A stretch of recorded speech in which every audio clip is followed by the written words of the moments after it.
The blood-red sunset painted Katherine Anderson's face as she rode hard toward the mountains, the thundering hoofbeats matching her racing heart. Every shadow on the trail threatened to be him, Calvin Mercer, the man she'd married 2 years ago in a ceremony that felt more like a sentencing than a celebration. The bruises hidden beneath her high-necked blouse had barely faded from his last outburst, but Katherine knew if she didn't escape now, she might never get another chance. It was 1878 in Colorado territory, and Katherine had committed what some considered an unforgivable sin. She had left her husband. She had taken nothing but her mother's locket, the clothes on her back, and Willow, the gray mare that had been her only true friend these past 2 years. Now, with the town of Salida shrinking behind her, she prayed the coming darkness would swallow her trail. "Just a little further, girl," Katherine whispered to her horse, leaning forward in the saddle as they climbed higher into the foothills. The air grew cooler, carrying with it the scent of pine and freedom. 3 miles north of town, she spotted a flicker of firelight through the trees. Katherine slowed Willow to a walk, her hand hovering near the small Derringer pistol hidden in her skirts, the one possession she'd managed to secret away over months of planning. The crackling flames came into view, illuminating a small campsite where a solitary figure sat with his back to her. Katherine's breath caught. She could turn Willow around, find another path, but exhaustion weighed on her bones and the horse needed rest. She had no provisions, having fled when Calvin departed for a business trip to Denver, expected back tomorrow. Before she could decide, Willow snorted and the figure at the campfire turned. "Evening, madam," came a deep voice. The man stood slowly, hands visible at his sides in a gesture meant to reassure. "You're a fair piece from town at this hour." Katherine's fingers tightened on her reins. In the firelight, she could make out a tall frame, broad shoulders, and the unmistakable silhouette of a cowboy's hat. As he stepped forward, the flames illuminated a face weathered by sun and wind, but not unkind stubbled jaw, straight nose, and eyes that seemed to take her measure without judgment. "Name's Bryce Callahan," he said, keeping his distance. "Coffee's hot if you've a mind to warm yourself." Katherine hesitated. Every instinct screamed to keep riding, but Willow was breathing hard beneath her, and the night was growing cold. "I'm just passing through," she said finally, her voice steadier than she felt. "I don't mean to intrude." "No intrusion in these parts," Bryce replied, gesturing to the fire. "Mountains don't belong to any one person. You look like you could use a moment's rest, if you don't mind my saying." Katherine surveyed the campsite bedroll, saddlebags, a rifle propped against a nearby tree. A cowboy, not a bounty hunter. His horse, a sturdy buckskin, grazed peacefully nearby. "Thank you," she said at last, dismounting carefully. Her legs nearly buckled beneath her. She'd been riding for hours, having slipped away from town the moment Calvin's stagecoach disappeared from view. Bryce didn't press for conversation as he poured coffee into a tin cup and offered it to her. The warmth seeped into Katherine's cold fingers and she sipped gratefully. "Heading anywhere particular?" he asked after a moment, settling back on his side of the fire. Katherine stared into the flames. "Away," she answered simply. Bryce nodded as though this made perfect sense. Sometimes away is the best destination a person can have. For the first time in months, Katherine felt a small measure of the tension leave her shoulders. She took another sip of coffee, studying the cowboy across the dancing flames. He didn't look like the type to ask too many questions, a quality she deeply appreciated at the moment. "You a rancher?" she asked, noticing the quality of his gear, worn but well-maintained. "Was," he replied. "Working my way to California now, thought I'd try my hand at something new." He added another stick to the fire. "And you, if you don't mind my asking," Catherine's throat tightened. "I was a wife," she said softly. "Now I don't know what I am." Understanding flickered in Bryce's eyes, but he didn't pry. Instead, he reached into his saddlebag and pulled out a package wrapped in oilcloth. "Biscuits and jerky. Not much of a supper, but you're welcome to share." They ate in companionable silence as night settled fully around them. Katherine found herself studying Bryce when he wasn't looking the way he moved with quiet efficiency. The gentleness with which he treated his horse, the lack of a wedding band on his finger. He was perhaps 30, with streaks of early silver at his temples that caught the firelight. "You should get some sleep," Bryce said eventually. "I'll keep watch," Katherine stiffened. "I should continue on. In the dark. These mountains don't forgive careless travelers, madam. Whatever you're running from," he paused at her sharp look. "Well, it'll still be there in the morning, but you'll face it with a clearer head after some rest." Logic warred with fear in Katherine's mind. She was exhausted, and Willow needed the respite. Besides, she reasoned, if this man meant her harm, he'd had ample opportunity already. "Thank you," she conceded, wrapping her shawl tighter around her shoulders. "But I'll keep my own counsel if you don't mind." Bryce nodded, respecting her boundaries. "As you wish." Katherine leaned back against her saddle, keeping the small derringer within reach beneath the folds of her skirt. Despite her intention to remain vigilant, exhaustion soon claimed her, and she drifted into the first peaceful sleep she'd known in years. Dawn broke over the mountains in streaks of gold and pink. Katherine woke with a start, momentarily disoriented until the events of the previous day came rushing back. Across the rekindled campfire, Bryce was already awake, brewing a fresh pot of coffee. "Morning," he said, nodding toward a cloth laid out with more biscuits. "Thought you might want an early start." Katherine sat up, smoothing her rumpled skirts. "You didn't wake me for my watch." "You needed the sleep more than I needed the rest," he replied simply. "There's a stream just yonder if you want to freshen up." Gratitude mingled with wariness as Katherine accepted his directions. At the stream, she splashed cold water on her face and neck, wincing as her fingers brushed against the fading bruises.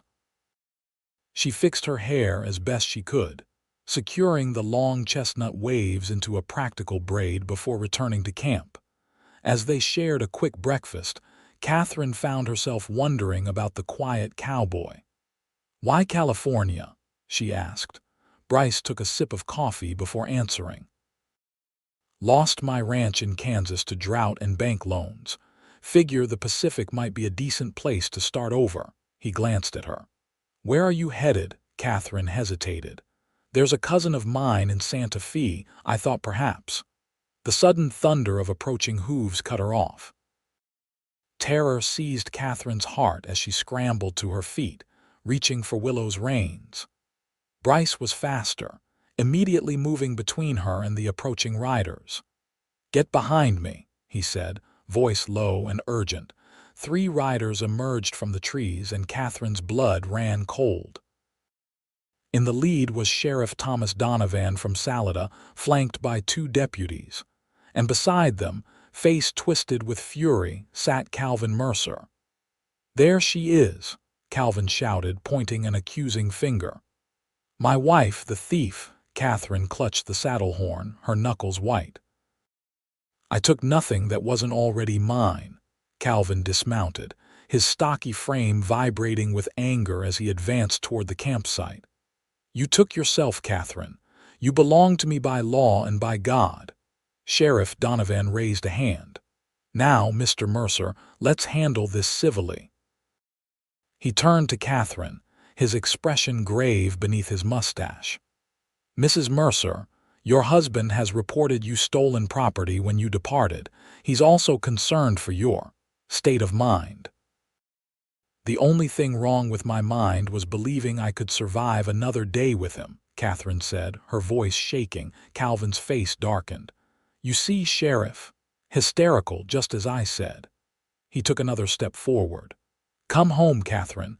This foolishness has gone far enough." Bryce hadn't moved from his protective stance. "The lady doesn't seem eager to return," he observed, his tone deceptively casual despite the tension radiating from him. Calvin's attention snapped to Bryce, eyes narrowing. "And who might you be? The man who helped her escape? Or perhaps the reason she ran? Just a traveler who doesn't care for men who chase women across mountains," Bryce replied evenly. Sheriff Donovan dismounted with a sigh. "Sir, this is a private matter between husband and wife. I'd advise you to step aside." Katherine felt the walls closing in around her.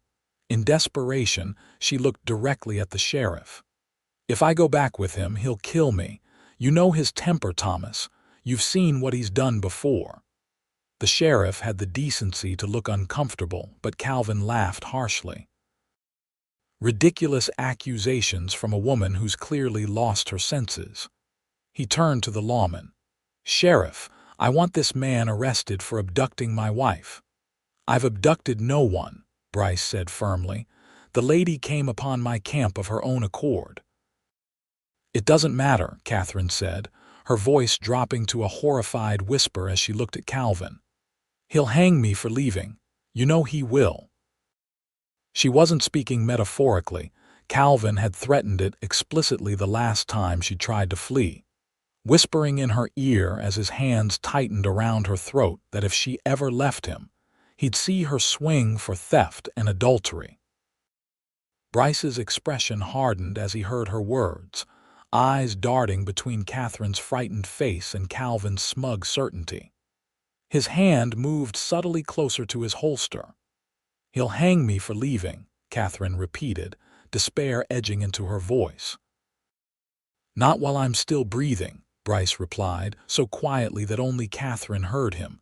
Calvin stepped forward, hand extended toward Katherine. "Come along now, dear wife. We have matters to discuss at home." Katherine backed away, bumping into Willow. The mayor sensed her distress and shifted nervously. "Sheriff," Bryce said suddenly, "may I have a private word?" The lawman hesitated, then nodded. They stepped a short distance away, speaking in low tones while Calvin glared and the deputies maintained their watchful positions. When the sheriff returned, his expression had changed subtly. "Mr. Mercer, perhaps we should all ride back to town together and sort this out properly." Calvin's face flushed with anger. "There's nothing to sort out. She's my wife and she's coming home." "Nevertheless," the sheriff insisted, "given the complexities, I think Judge Harmon should hear both sides." "What did that cowboy say to you?" Calvin demanded. Sheriff Donovan straightened. "He made some observations that merit consideration. Now I suggest we all return to Salida calmly." For a moment Katherine thought Calvin might explode with rage, but years of maintaining respectability in public won out. He forced a tight smile. "Of course, Sheriff, as you say." He turned cold eyes on Katherine. "My wife will ride with me." "I think not," Bryce interrupted, moving to stand beside Katherine. "The lady will ride her own horse." One of the deputies cleared his throat. "Sheriff, we should get moving if we want to reach town by midday." With considerable tension, the group mounted up. Katherine's hands trembled as she swung into Willow's saddle, positioning herself deliberately between Bryce and the sheriff, as far from Calvin as possible. As they began the journey back to Salida, Bryce maneuvered his buckskin alongside Willow. "Trust me," he murmured. "I won't let him take you." Katherine wanted desperately to believe him, but experience had taught her harsh lessons about placing faith in others. Still, as they rode down from the mountains, she found herself drawing strength from the steady presence of the cowboy beside her. The journey back to Salida was tense and largely silent. Calvin rode ahead with one deputy, occasionally casting venomous glances over his shoulder. Sheriff Donovan kept a measured pace beside Katherine, while Bryce and the second deputy brought up the rear. "How long have you been married, Mrs. Mercer?" the sheriff asked quietly when they were well underway. 2 years, Katherine replied, her voice flat. 2 years and 3 attempts to leave. The sheriff's weathered face registered surprise. You've tried to leave before, the first time he found me at the stagecoach office. The second at my friend Sarah's farm, each time he was. She swallowed hard. He was very persuasive about why I should return. Ahead of them, Calvin twisted in his saddle. Keeping secrets, Katherine, that's not very wifely of you. Eyes forward, Mr. Mercer, Sheriff Donovan said firmly. Katherine stared at the mountains behind them, already mourning her brief taste of freedom. What happens when we reach town? She asked the sheriff. Judge Harmon will hear both sides, he replied, though uncertainty tinged his voice. He's a fair man. He's Calvin's hunting partner, Katherine said bitterly. The sheriff didn't respond to this, but his mustache twitched with discomfort.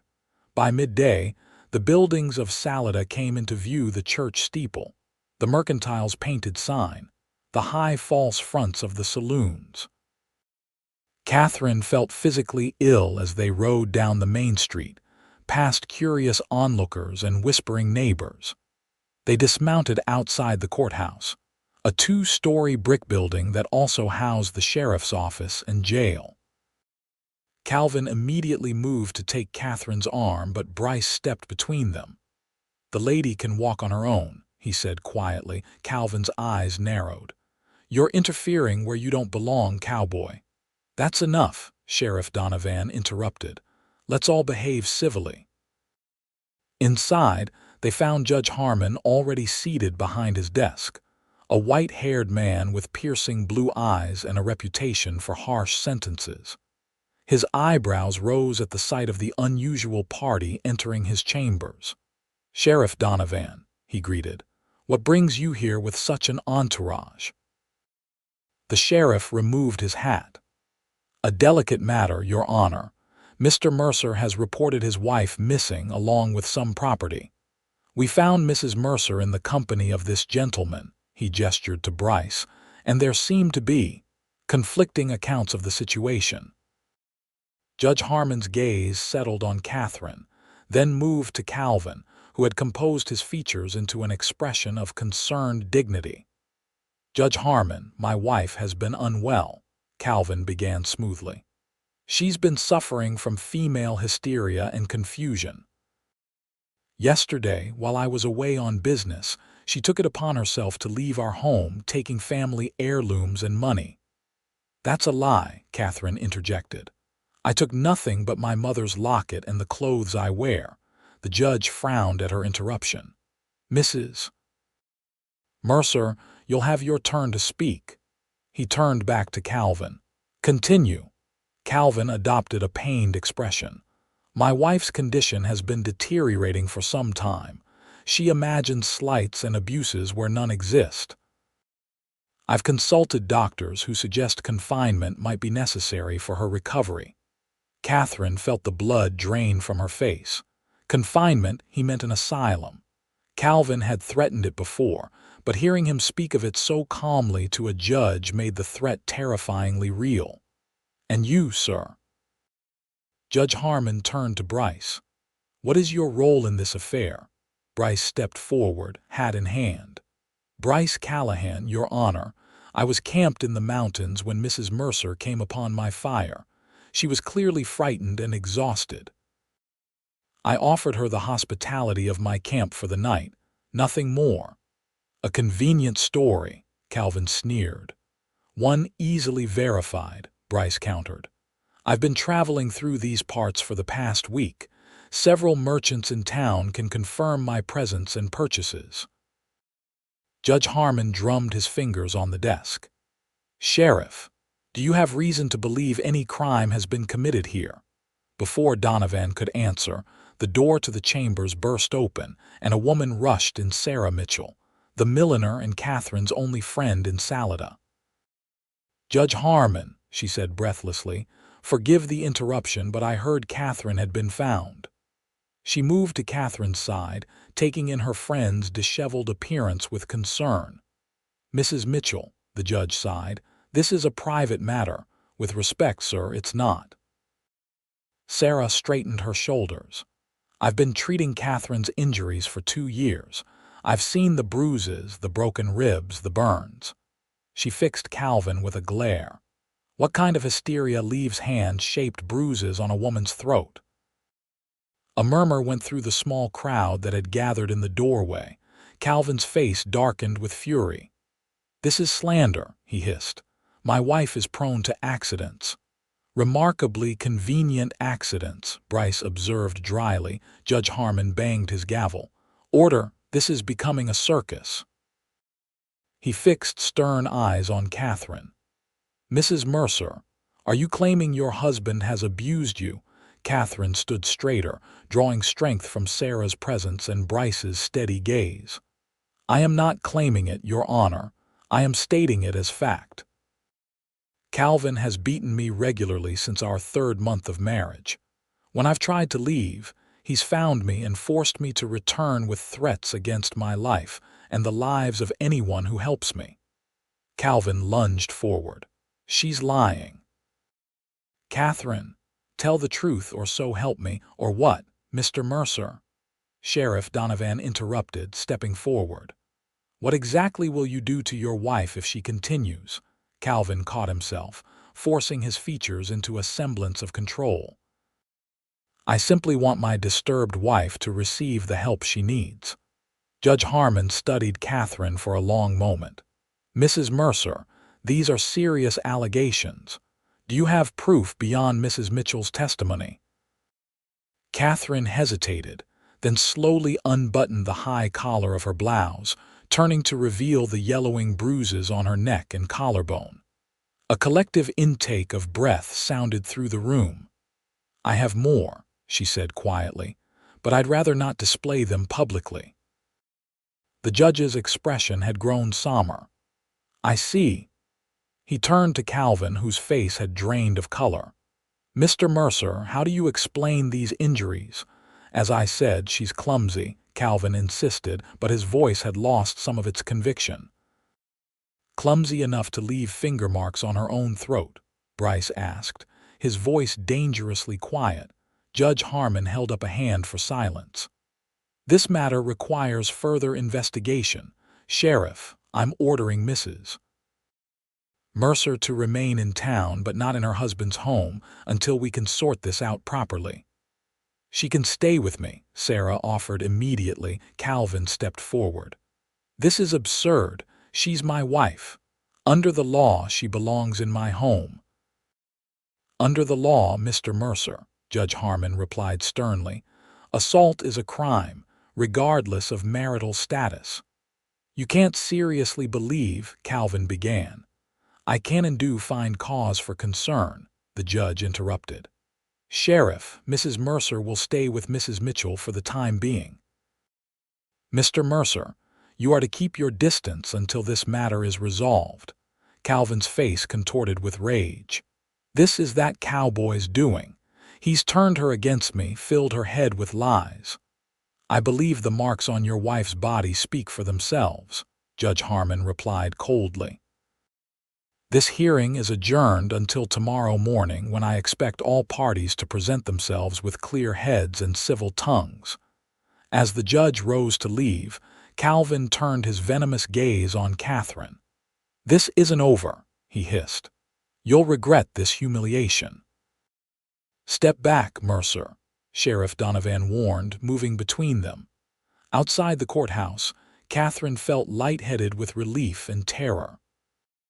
She had never dared speak so openly about Calvin's abuse, and while the temporary reprieve was welcome, she knew her husband well enough to fear his retaliation. Sarah squeezed her hand. Come on, let's get you settled at my place. As they moved toward the millinery shop, Bryce fell into step beside them. Mrs. Mercer, he said quietly, I'd like to speak with you if I may. Katherine hesitated, glancing at Sarah, who nodded encouragingly. I'll be just inside when you're ready, her friend said, stepping into her shop. Alone with Bryce on the boardwalk, Katherine felt suddenly self-conscious. Mr. Callahan, I owe you my thanks. Without your intervention, you'd have been forced back to a dangerous situation, he finished. No thanks necessary. Katherine studied his face, noting the concern in his eyes. Why did you help me? You don't even know me. Bryce adjusted his hat, looking out toward the mountains. Some things don't require knowing a person's whole story. I recognized fear when I saw it. He turned back to her.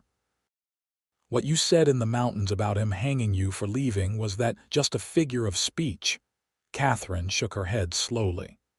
No, Calvin has powerful friends and a talent for twisting the truth. He told me once that if I ever left him again, he'd claim I stole family jewels and ran off with another man.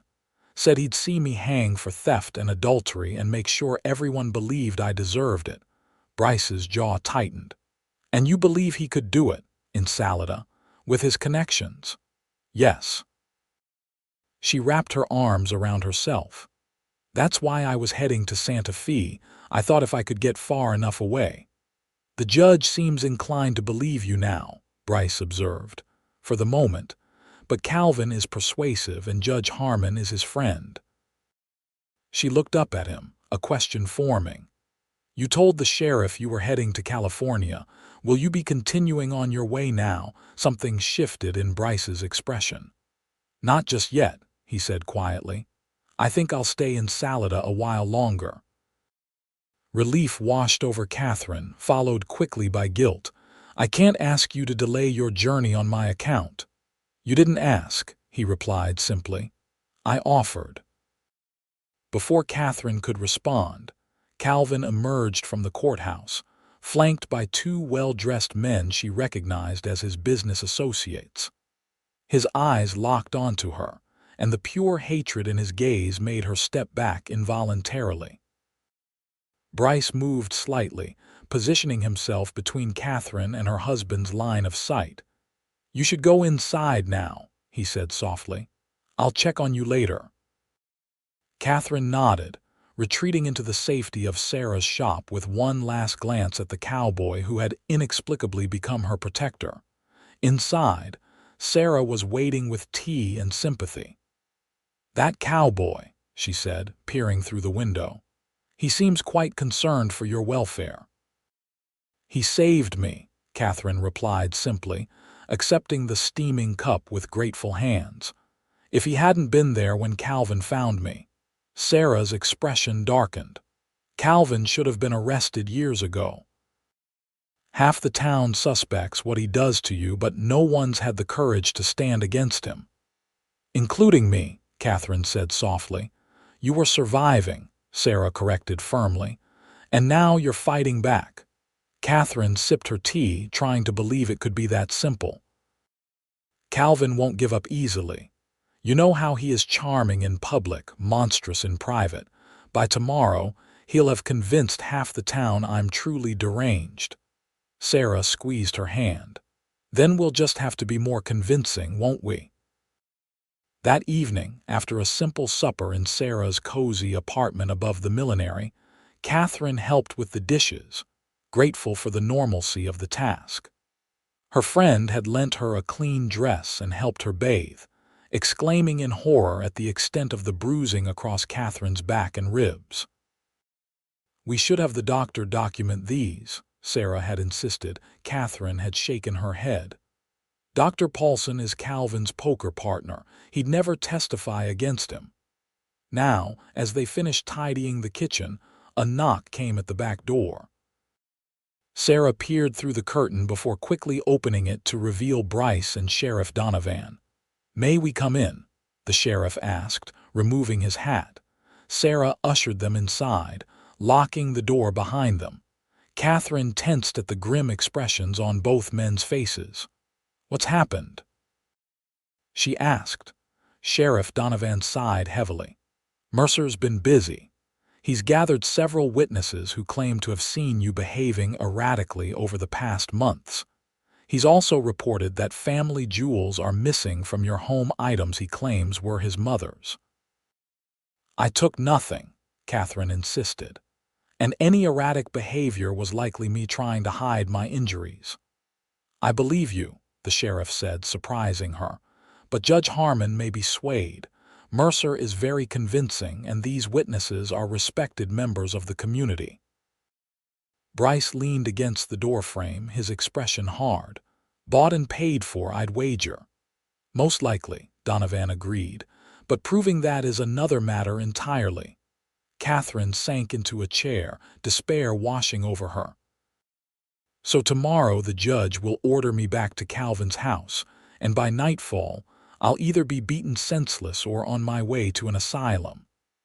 "Not necessarily," Bryce said, stepping forward. "Sheriff Donovan and I have been discussing options." The lawman nodded. "I've sent telegrams to Denver and Pueblo, inquiring about similar complaints against Mercer." "If he's done this before, he has," Katherine interrupted. "His first wife died falling down the stairs. At least, that's what everyone was told." Sheriff Donovan's eyebrows shot up. "You never mentioned this." "Because I have no proof," Katherine replied. "Just things Calvin said when he was in his cups boasting about how she'd learned her lesson too late." Sarah gasped. "You think he killed his first wife? I know he did," Katherine said softly. "He threatened me with the same fate more than once." A heavy silence fell over the room. Finally, Bryce spoke. "Even if the telegrams bring answers, they won't arrive by tomorrow's hearing. We need another plan." Sheriff Donovan tugged at his mustache thoughtfully. "If Mrs. Mercer were to leave town tonight, he'd hunt me down," Katherine finished. "You know he would." "Not if he couldn't follow," Bryce countered. "Not if he was otherwise occupied." The sheriff shook his head. "I can't arrest him without cause, Callahan." "Not in this town, not with his connections." "I wasn't suggesting arrest," Bryce replied, his voice level. "Just distraction." Katherine looked between the men, a spark of hope kindling in her chest. "What kind of distraction?" Bryce met her gaze steadily. "The kind that gives you a head start to somewhere safe. Somewhere beyond his reach." "You can't mean to confront him," Katherine protested. "Calvin is dangerous and he has friends who are worse." "I'm aware of the risks," Bryce said simply. Sarah laid a hand on Katherine's shoulder. "Where would she go? Calvin has contacts throughout the territory." Sheriff Donovan cleared his throat. "I have a sister in San Francisco. She runs a boarding house for respectable women, if Mrs. Mercer could reach her." "California," Katherine breathed. It seemed impossibly distant, and yet, wasn't that where Bryce had been heading before their paths crossed? Bryce nodded. "The evening train to Pueblo leaves at midnight. From there, you could connect to the westbound line." Hope and fear warred within Katherine's heart. "And what about you?" "What happens when Calvin discovers I've gone?" "Let me worry about Mercer," Bryce replied, his eyes never leaving hers. "You don't even know me," Katherine said, echoing her words from earlier that day. "Why would you risk yourself this way?" For the first time, Bryce's composure wavered slightly. "Maybe I recognize something in you worth protecting. Maybe I've seen enough injustice in this world to last a lifetime." Sheriff Donovan cleared his throat. "If we're doing this, we need to move quickly. Mercer has men watching this building." Katherine's heart sank. "Then how can I possibly leave undetected?" Sarah suddenly smiled. "The millinery deliveries. My supplier comes after closing every Thursday tonight to drop off materials through the back alley. His wagon has a false bottom for transporting certain goods that avoid taxation." Sheriff Donovan raised an eyebrow but wisely didn't inquire further. "Would your supplier be willing to help for the right price?" Sarah confirmed.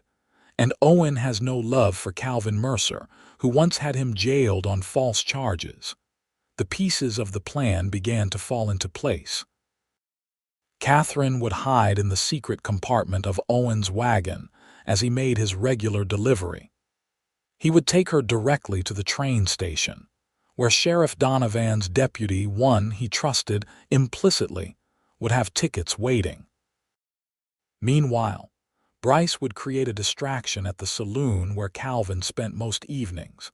ensuring his attention was firmly fixed in town. As midnight approached, Katherine changed into clothes Sarah had procured, simple men's attire that would make her less conspicuous on the journey. She tucked her mother's locket inside the shirt and twisted her long hair beneath a cap. "I don't know how to thank you," she said to Sarah as they embraced. "You've risked everything to help me."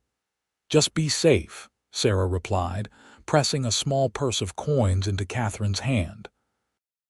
"And someday, when you can, let me know you're well." The back door opened softly, and Owen's weather-beaten face appeared. "Wagon's ready," he whispered, "but we must hurry." Katherine turned to Sheriff Donovan. "Your deputy, can he be trusted?" "Absolutely, with my life," the sheriff assured her. "And now with yours." Finally, Katherine faced Bryce, who had remained silent as the final preparations were made. In the dim lamplight, his expression was unreadable. "Mr. Callahan," she began, but words failed her. Bryce stepped forward, taking her hand briefly in his. "I'll find you," he said quietly, "when it's safe, if you're willing." Katherine's breath caught at the promise in his words. "I'll be waiting," she whispered. With one last glance at the people who had risked so much for her freedom, Katherine slipped into the night with Owen, curling into the hidden compartment beneath his wagon. As they rattled down the alley, she closed her eyes and prayed for safety, for courage, and for the chance to see Bryce Callahan again.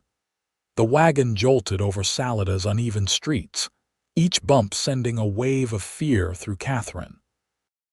The hidden compartment was cramped and airless, smelling of leather and wood polish. Through small gaps in the flooring, she caught glimpses of lamplit windows and shadowed doorways as they made their way toward the train station on the outskirts of town. Twice, Owen was stopped, once by a night watchman making his rounds, and once, terrifyingly, by one of Calvin's associates. Katherine held her breath during these encounters, Owen's cheerful banter above her head seemingly casual, but tinged with nervous energy that only she could detect. "Just finishing my deliveries," she heard him explain to Calvin's man. "Miss Sarah's mighty particular about her hat supplies." "Seen anyone unusual around the shop tonight?" the man asked, suspicion evident in his tone. "Just the sheriff earlier," Owen replied easily. "Checking on the widow, I expect. Right proper of him." After what seemed an eternity, the wagon finally slowed, and Katherine felt the change in surface as they moved from dirt streets to the wooden platform of the train station. 3 soft knocks on the side of the wagon was her signal. "Coast is clear," Owen whispered, helping her from the compartment. "Deputy Harris is by the ticket office, wearing a green neckerchief." Katherine emerged stiffly, adjusting the cap low over her eyes before quickly scanning the nearly deserted platform.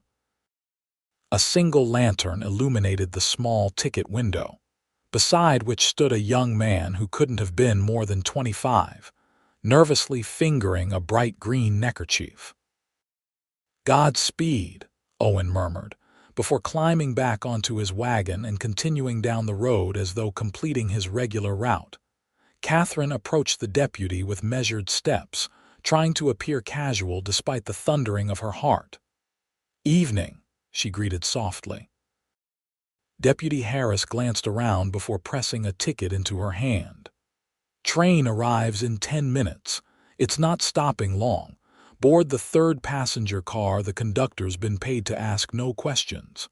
"The sheriff," Katherine began, "says Godspeed and to follow his sister's instructions once you reach San Francisco." He hesitated, then added, "Mr. Callahan wanted me to give you this." He pressed something small and solid into her palm.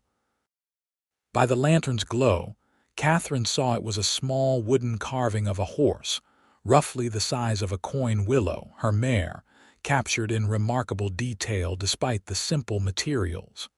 Turning it over, she found initials carved into the base. BC.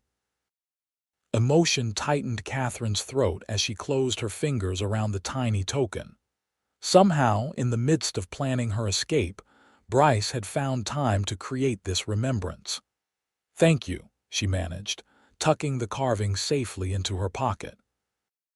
"You should wait in the shadows," Deputy Harris advised, gesturing to a darkened corner of the platform. "Less chance of being recognized."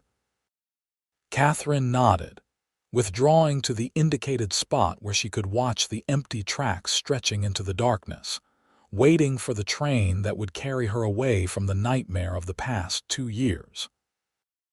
Meanwhile, across town, Bryce Callahan pushed through the batwing doors of the Silver Dollar Saloon. The establishment was crowded despite the late hour, filled with miners, cowboys, and the usual assortment of card players and working girls. At a corner table sat Calvin Mercer, surrounded by his business associates, a whiskey glass in hand as he held court. Bryce made his way to the bar, ordering a drink he had no intention of consuming. From his peripheral vision, he observed Calvin, noting the man's increasingly animated gestures as he spoke. Likely spinning tales about his unstable wife, Bryce thought bitterly. The plan was simple: create enough of a distraction to ensure Calvin remained in town until the midnight train had departed. Sheriff Donovan had strategically positioned his most trusted deputies around Salida to intercept any of Calvin's men who might head toward the station. But keeping Calvin himself occupied was Bryce's responsibility. After 15 minutes of nursing his untouched whiskey, Bryce made his move. He stood, deliberately bumping into one of Calvin's associates as the man returned from the bar. "Watch yourself," the man growled, whiskey sloshing over the rim of his glass. "My apologies," Bryce replied, not sounding particularly sorry. "Seems the room's a bit crowded with certain types of vermin." The man's eyes narrowed. "What did you say?" "You heard me." Bryce kept his voice just loud enough to carry to nearby tables. "I was referring to men who stand by while a woman is abused, men who help cover up such cowardice." The saloon's ambient noise dimmed as patrons turned to observe the brewing confrontation. Calvin looked up from his table, recognition dawning as he spotted Bryce. "You," he said, rising to his feet. "The interfering cowboy." Bryce turned to face him fully. "Mercer, I was just explaining to your friend here my views on men who beat women." Calvin's face darkened. "My domestic affairs are none of your concern." "When those affairs involve bruises and broken bones, they become everyone's concern," Bryce countered, aware of the murmurs spreading through the crowd. Calvin forced a laugh, glancing at the onlookers. "Don't tell me you believe the hysterical imaginings of a disturbed woman." "My wife is unwell. Ask anyone in town." "I have," Bryce replied evenly. "I've asked Mrs. Mitchell, who's been treating your wife's injuries for years. I've asked others who have noticed but were too afraid of you to speak up." A flicker of uncertainty crossed Calvin's face before he mastered it. "You're a stranger passing through. You know nothing about me or my wife." "I know enough," Bryce said, stepping closer. "I know the marks of fingers on a woman's throat don't come from falling downstairs. I know fear when I see it in someone's eyes." Calvin's composure slipped further. "Where is she?" he demanded. "Where have you hidden my wife?" Bryce smiled coldly. "Somewhere you'll never hurt her again." With a roar of rage, Calvin lunged forward, but Bryce was ready. He sidestepped the attack, using Calvin's momentum to send him crashing into a nearby table. Cards and chips scattered across the floor as players scrambled to save their stakes. Calvin recovered quickly, drawing a small derringer from his vest pocket. "I'll kill you," he snarled. "In front of all these witnesses?" Bryce asked calmly, though his hand hovered near his own holster. "That would be inconvenient for a man of your standing." The saloon had gone deadly quiet. Even the piano player had stopped mid-tune, watching the confrontation with wide eyes. "Mr. Mercer," came a stern voice from the doorway. Sheriff Donovan stood there, hand resting meaningfully on his revolver. "I suggest you put that weapon away before you do something you'll regret." Calvin's eyes darted between the sheriff and Bryce, calculation replacing blind rage. Slowly, he lowered the derringer. "This isn't finished," he said to Bryce, his voice laced with venom. "I couldn't agree more," Bryce replied. As if on cue, the distant whistle of the midnight train pierced the night. Calvin's head snapped toward the sound, sudden understanding dawning on his face. "Katherine," he breathed, then turned furious eyes on Bryce. "You're helping her escape." He bolted for the door, but Sheriff Donovan blocked his path. "Mr. Mercer, I need to speak with you about some disturbing telegrams I've received from Denver regarding your first wife's death." Calvin froze, the color draining from his face. "What are you talking about?" "New evidence has come to light," the sheriff continued, though no such telegrams had yet arrived. "I think it's best if you come with me to discuss this privately." As the sheriff led a visibly shaken Calvin from the saloon, Bryce caught Donovan's subtle nod. The train would be departing any minute now, carrying Katherine to safety. The confrontation had served its purpose. By the time Calvin extricated himself from the sheriff's questioning, Katherine would be well on her way to Pueblo, and from there, to a new life far beyond his reach. Bryce drained his previously untouched whiskey in a single swallow, feeling the burn down his throat. He had promised Katherine he would find her when it was safe, and he intended to keep that promise. But first, he needed to ensure Calvin Mercer could never threaten her again. At the train station, Katherine boarded the third passenger car as instructed, keeping her head down and movements quick. The car was nearly empty, just an elderly couple dozing in one corner, and a traveling salesman absorbed in his ledger. She took a seat by the window, gazing out at the darkened platform while clutching the small wooden horse in her palm. The familiar whistle sounded, and the train lurched forward with a hiss of steam and the grinding of metal wheels. As Salida slowly receded into the darkness, Katherine allowed herself a shuddering breath. For the first time in years, she felt the vice grip of terror begin to loosen its hold on her heart. Ahead lay uncertainty, but also possibility. And somewhere in that future, perhaps, was Bryce Callahan. The journey to San Francisco took nearly a week, with changes of trains in Pueblo, Denver, and finally Sacramento. Katherine traveled under the name Katherine Anderson, using her maiden name for the first time in years.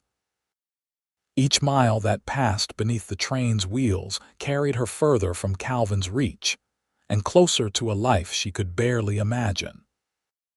Sheriff Donovan's sister, Martha Donovan Fletcher, proved to be a stern but kind-hearted woman in her 50s who asked few questions when Katherine arrived at her boarding house. "Thomas told me enough," she said simply, showing Katherine to a small but clean room on the second floor. "You'll be safe here." The boarding house was home to 8 other women teachers, seamstresses, and shop clerks who worked in San Francisco's bustling downtown. Katherine found comfort in their ordinary conversations and daily routines, so different from the isolation she had endured in Salida. Within a fortnight, Martha had secured her a position at a local dressmaker's shop, where Katherine's fine needlework, one of the few pleasant skills from her former life, was highly valued. "You have a gift," Mrs. Pendleton, the shop's owner, told her after examining her first completed garment. Such precision, such artistry in the details. For the first time in memory, Katherine felt a flutter of pride in her abilities. Each day brought small victories, completing a challenging pattern, navigating the city's steep streets alone, falling asleep without fear of what the night might bring. But beneath the growing contentment of her new life ran a current of yearning. Often, she found herself scanning the faces of passing strangers, searching for Bryce's weathered features among them. At night, she would hold the tiny wooden horse, wondering when or if he would fulfill his promise to find her. 3 months passed. Summer yielded to autumn, bringing fog rolling in from the bay each morning. Katherine had saved enough from her wages to purchase new clothes and a few modest luxuries: a silver hairbrush, books to read in the evenings, small gifts for Martha and the other women who had welcomed her without question. One crisp October afternoon, as Katherine was pinning a customer's hem, the bell above the shop door jingled.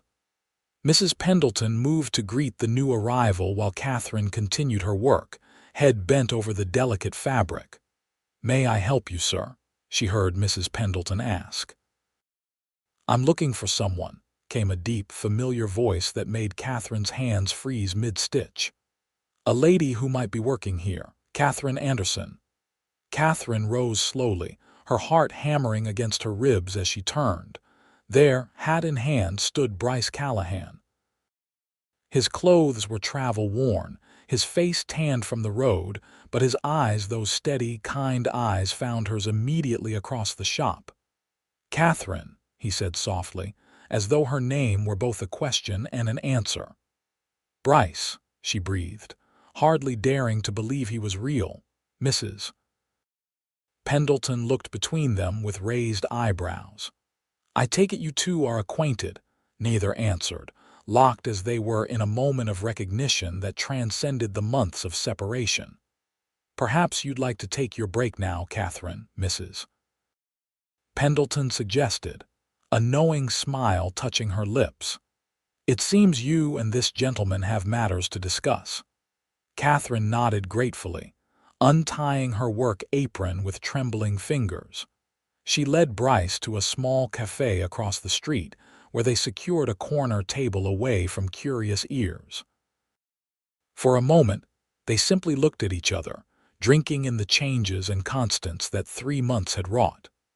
Katherine noticed new lines around Bryce's eyes, a thin scar along his jawline that hadn't been there before. He in turn observed the healthy flush in her cheeks, the absence of fear in her posture. "You found me," Katherine said finally, her voice barely above a whisper.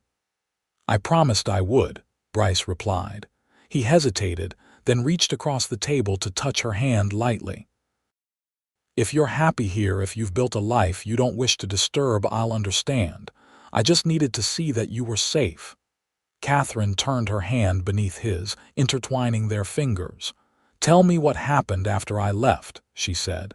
"Tell me everything." And so he did. How Calvin had been detained by the sheriff that night but released the next morning, furious to discover Katherine had fled. How he had indeed sent men to search for her, but the false trail laid by Sheriff Donovan had led them south toward Mexico instead of west. "And then," Bryce continued, his voice dropping, 2 weeks after you left, real telegrams arrived from Denver. It seems Calvin's first wife had family there who had long suspected foul play in her death. With Katherine's testimony and new evidence from Denver, Calvin was arrested." Katherine's hand tightened around his. "Arrested? For murder?" Bryce nodded grimly. "The case is proceeding. Sheriff Donovan believes a conviction is likely, especially after they exhumed his first wife's remains and found evidence inconsistent with a fall." A complex mixture of emotions washed through Katherine: relief, vindication, and a lingering shadow of the terror Calvin had inspired. "He can't hurt you anymore," Bryce assured her, reading her expression. "Even if he somehow escapes justice for his first wife's death, the evidence of his abuse toward you has destroyed his standing in Salida. No one would believe his lies now." "And Sarah, is she well, thriving?" Bryce smiled.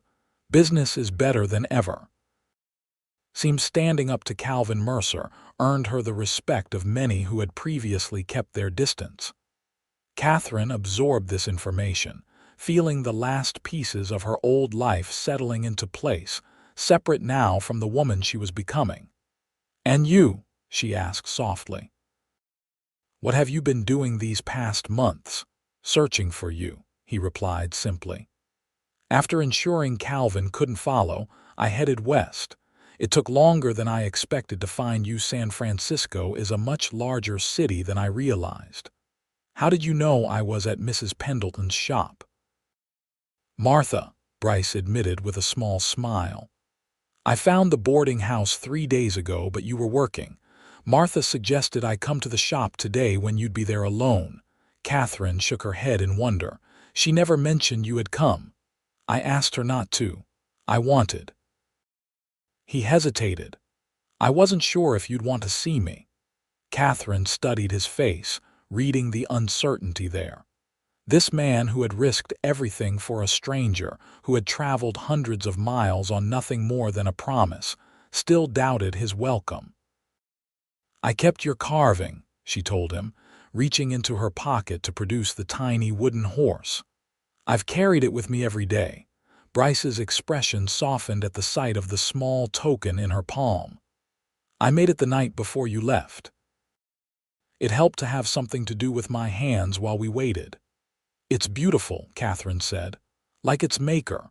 A flush crept up Bryce's neck at her words. "Katherine," he began carefully, "I didn't come here expecting anything." "If your life is settled, if you're happy, I am happy," she interrupted gently. "Happier than I ever thought I could be again, but something has been missing." She met his gaze steadily. "Someone has been missing." Hope kindled in Bryce's eyes. "I have no right to ask." "Then don't ask," Katherine said, a smile touching her lips. "Let me. Stay, Bryce. Stay and let me know you beyond those few desperate days in Salida. Stay and let me learn if what I feel for you is as real as I believe it to be." Bryce's hand tightened around hers. "Are you certain? After everything you've endured, because of everything I've endured," Katherine corrected him. "I know the difference now between control and care, between possession and love. You never tried to own me, only to free me." She took a deep breath. "I'm not the frightened woman you found in the mountains anymore." "No," Bryce agreed, his eyes warm. "You're even more extraordinary." In the weeks that followed, Katherine and Bryce built their relationship slowly, carefully, like artisans crafting something precious. They took walks along the bay, shared meals at Katherine's boarding house under Martha's approving eye, and exchanged stories of their lives before Salida. Katherine learned that Bryce had been raised on a cattle ranch in Kansas, the middle son of a hard-working family.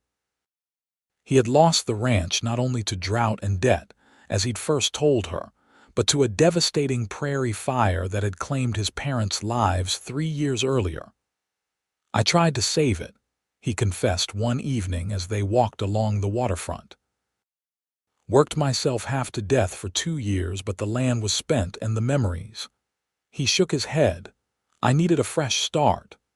"And you found it by helping a desperate stranger," Katherine marveled. Bryce smiled down at her. "Best decision I ever made." In turn, Katherine shared her own history growing up as the only daughter of a schoolteacher father and a mother who had taught her to find beauty in the smallest details of life. She told him of her parents' deaths from influenza, her desperate marriage to Calvin after finding herself alone and penniless, and the gradual erosion of her spirit under his cruel hand. "Yet here you stand," Bryce said, gentle pride in his voice, "stronger for having been broken." As winter settled over San Francisco, bringing rain instead of snow, Katherine received a letter from Sheriff Donovan. Calvin's trial had concluded with a guilty verdict. He would hang for the murder of his first wife, the evidence having proved irrefutable once properly examined. Katherine read the letter twice, sitting quietly in her room as emotions washed through her, not joy, as she might once have expected, but a somber relief that justice had finally been served. not only for her, but for the woman who had suffered before her. That evening she shared the news with Bryce as they sat in the boarding house parlor, the rain pattering against the windows. "How do you feel?" he asked gently. Katherine considered the question. "Free," she said finally. "Truly free in a way I wasn't before. The fear that he might somehow find me, that he might hurt others trying to reach me, it's gone." Bryce nodded, understanding in his eyes. "What will you do now?" "Do," Katherine echoed. "Continue living, I suppose, working at the shop, reading my books, walking by the bay." She looked up at him. "Loving you." It was the first time either had spoken the word aloud, though it had been growing between them for weeks.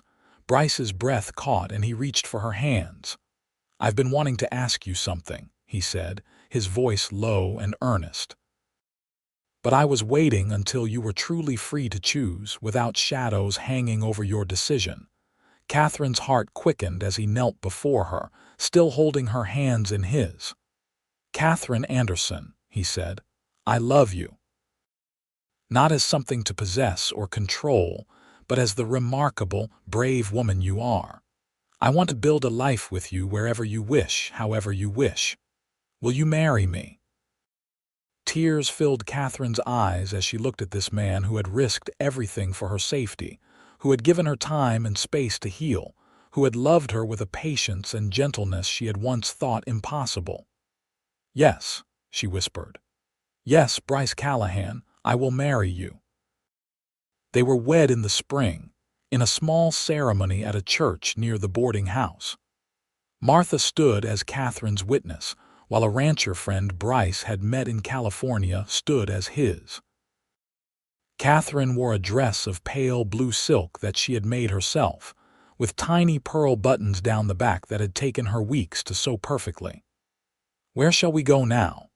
Bryce asked as they stood on the church steps, newly married and facing a future full of possibilities. "San Francisco suits you if you wish to stay." Katherine considered the city that had sheltered her, given her work and friends and a new beginning. "I think," she said slowly, "that I'd like to see more of this country. With you." Bryce's smile was like sunrise breaking over the mountains. "I was hoping you might say that."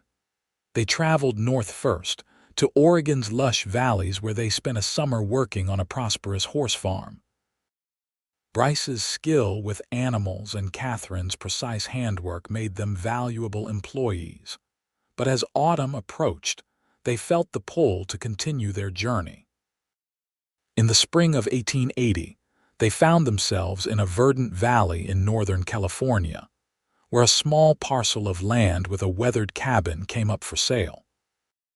The previous owner, an elderly man returning east to live with his daughter, sold it to them for a fair price, impressed by Bryce's knowledge and Katherine's quiet determination. "It needs work," Bryce acknowledged as they stood before the cabin on their first day of ownership. "But the land is good. We could raise horses here, maybe some cattle." Katherine surveyed the sloping meadows, the creek running clear along the property's edge, the distant mountains framing the valley. "It's perfect," she declared. "Our very own beginning." They worked side by side through that first year, repairing the cabin, clearing fields, acquiring a small herd of horses that Bryce trained with patient expertise. Katherine started a garden, planted fruit trees, and began taking in sewing from neighboring farms and the small town 5 miles distant. Word of her skills spread, and soon she had more work than she could handle alone. By their second year, she had hired 2 young women from town to help, teaching them the finer points of dressmaking in the sunny room Bryce had added to the cabin specifically for her work. As their small ranch prospered, they added to their family. Their first child, a son they named Thomas after the sheriff who had helped save Katherine's life, arrived on a stormy night in 1881. Their daughter Sarah, named for Katherine's faithful friend, followed 2 years later.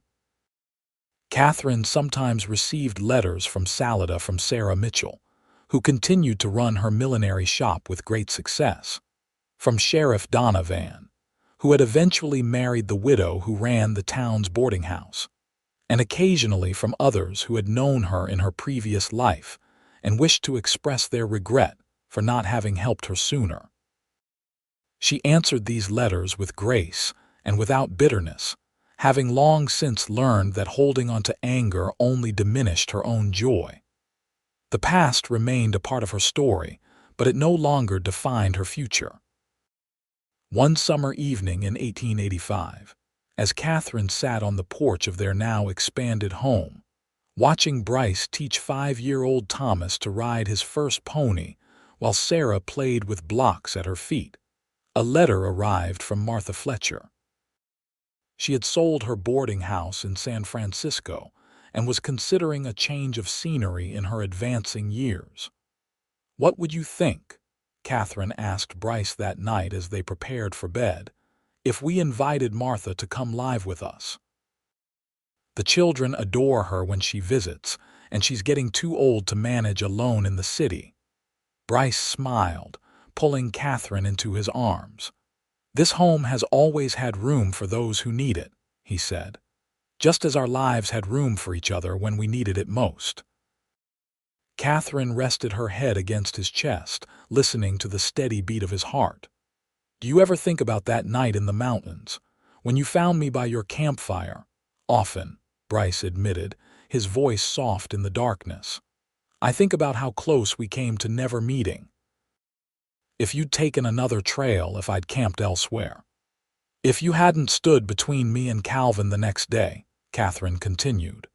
She could still hear her own desperate words echoing across the years. "He'll hang me for leaving." And Bryce's immediate, unflinching response, "Not while I'm still breathing." "I made a promise that day," Bryce murmured, his hand gently stroking her hair. "To protect you, to find you, to love you for as long as I live." Katherine lifted her face to his, marveling even after all these years at the depth of feeling she saw in his eyes.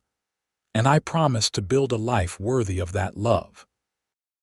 Their lips met in the darkness, a kiss as tender and true as the first they had shared after his journey to find her in San Francisco. Outside their window, the California night was filled with the gentle sounds of their ranch horses nickering softly in the barn, the distant rush of the creek, the whisper of wind through the orchard Katherine had planted. From terror to freedom, from despair to joy, their journey had been neither simple nor easy. But as Katherine fell asleep in her husband's arms, surrounded by the life they had created together, she knew with absolute certainty that every step had led exactly where they were meant to be. In the years that followed, their ranch grew into one of the most respected in the valley.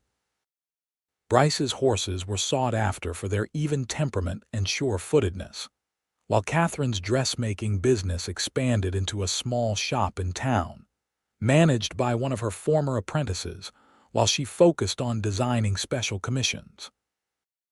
Martha joined their household in the autumn of 1885, bringing with her stories of San Francisco and a lifetime of wisdom that enchanted the children. She occupied the sunny guest room that became her own domain, filled with treasures from her years of travel and the books she loved to read to Thomas and Sarah in the evenings. Their family continued to grow when Katherine gave birth to twins, a boy and girl they named James and Rebecca, in 1887. The house expanded along with the family, Bryce adding rooms with the help of neighbors and hired hands, until the once modest cabin had become a sprawling, comfortable home filled with laughter and life. In 1890, a letter arrived bearing news that Sarah Mitchell had married a widower with 2 young children. Katherine cried happy tears as she read her friend's joy-filled words, remembering the courage Sarah had shown in helping her escape. "We should visit Salida someday," Bryce suggested as Katherine shared the news. "When you're ready." Katherine considered the idea, surprised to find no fear attached to the prospect. "I think I'd like that," she said, "to see Sarah, to show the children where our story began." The journey back to Colorado took place the following summer, a grand adventure for the children, who had never traveled so far from home.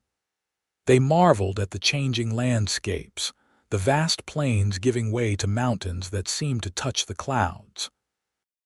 Salida had changed in the 12 years since Katherine had fled under cover of darkness. New buildings lined the main street, and unfamiliar faces turned to observe the well-dressed family as they arrived in town.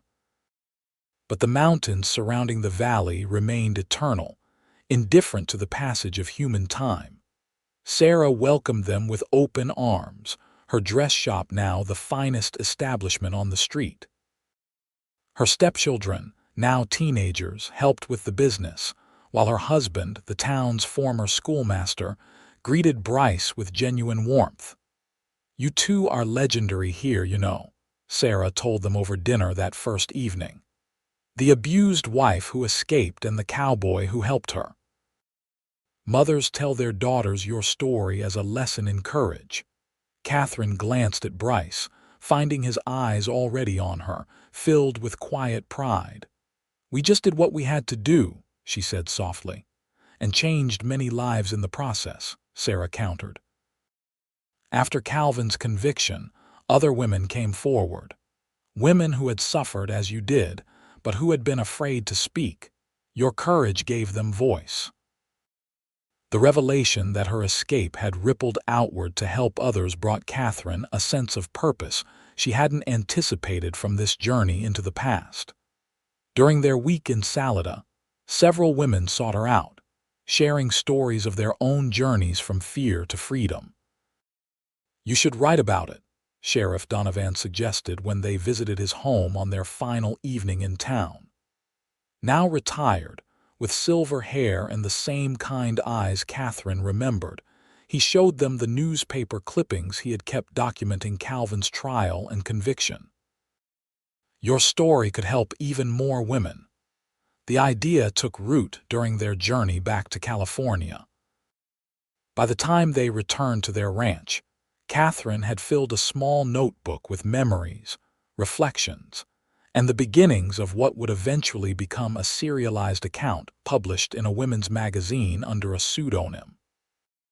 The response to her story was overwhelming. Letters arrived from across the country from women who recognized their own experiences in Katherine's words, who drew strength from her journey, who found hope in her happiness. As the 19th century drew to a close, the Callahan Ranch had become not only a successful business enterprise, but a sanctuary of sorts. Occasionally, women finding their own way from abuse to independence would arrive with Katherine's magazine stories in hand, seeking temporary refuge or advice. "I never imagined our home would become this," Katherine remarked to Bryce one evening as they watched the sunset from their porch, gray now touching both their heads. "A lighthouse for others lost in the same storm I once faced." Bryce took her hand, his grip still strong despite the years of ranch work that had weathered his skin and thickened his calluses. "You always had light in you," he said. "Even that first night, terrified and exhausted by my campfire, I saw it then. You were the first person who believed I deserved to keep that light," Katherine replied, leaning her head against his shoulder. Their children grew into adults who carried forward the values they had been raised with. Thomas took over management of the ranch operations, introducing modern methods while respecting the traditions Bryce had established. Sarah, named for the friend who had risked everything to help Katherine escape, became a teacher known for her fierce protection of any child who seemed vulnerable or afraid. The twins, James and Rebecca, pursued different paths, James studying law in San Francisco with a particular interest in women's rights, Rebecca developing her mother's talent for design into a successful career, creating costumes for theatrical productions. In 1910, as Katherine and Bryce celebrated their 30th wedding anniversary surrounded by children, grandchildren, and friends from across the years and miles, Martha Fletcher, now in her 80s but still sharp of mind, raised a toast that brought tears to many eyes. "To courage," the elderly woman said, her voice carrying across the gathering with surprising strength. "To second chances. And to two people who showed us all what love truly means: not possession, not control, but the freedom to become your best self alongside someone who sees your light even in your darkest hour." Later that night, as Katherine and Bryce walked hand in hand beneath a sky brilliant with stars, she thought about the long, winding path that had led them here. From a desperate flight into mountain darkness to this expansive life filled with purpose and joy. From a woman who once believed she might be hanged for seeking freedom to one who had helped countless others find their own. "What are you thinking?" Bryce asked, noticing her contemplative silence. Katherine smiled up at the man who had kept his promise all those years ago, not only to find her, but to love her in a way that helped her become whole again. "I was thinking," she said softly, "about what you said that day when Calvin found us. When I told you he would hang me for leaving." "Not while I'm still breathing," Bryce quoted, the words as fierce in his aging voice as they had been in his younger one. "Yes," Katherine nodded. "And I was thinking how those words contained everything I needed to know about you, about what love could be when it's real. You didn't promise to possess me or control me. You simply promised to stand between me and harm for as long as you lived." Bryce stopped walking, turning to face her in the starlight. His hair was silver now, his face lined with the years they had shared, but his eyes held the same steadfast warmth she had first seen across a campfire flame. "Best promise I ever made," he said, touching her cheek gently. "And the easiest to keep." Katherine leaned into his touch, grateful beyond words for the life they had built together, a life that had begun with courage and desperation, but had blossomed into something so much richer than either could have imagined on that fateful night in the Colorado mountains. "I love you, Bryce Callahan," she whispered, "today and always." "And I love you, Katherine Callahan," he replied, his voice carrying all the certainty of a man who had found his true north and never wavered. "Today, always, and beyond." Above them, the stars wheeled in their ancient paths, witnesses to the enduring power of a love that had begun with a promise made in danger and fulfilled through decades of joy, challenge, growth, and unwavering commitment. A love that had not only saved 2 lives but had rippled outward to touch countless others with its light.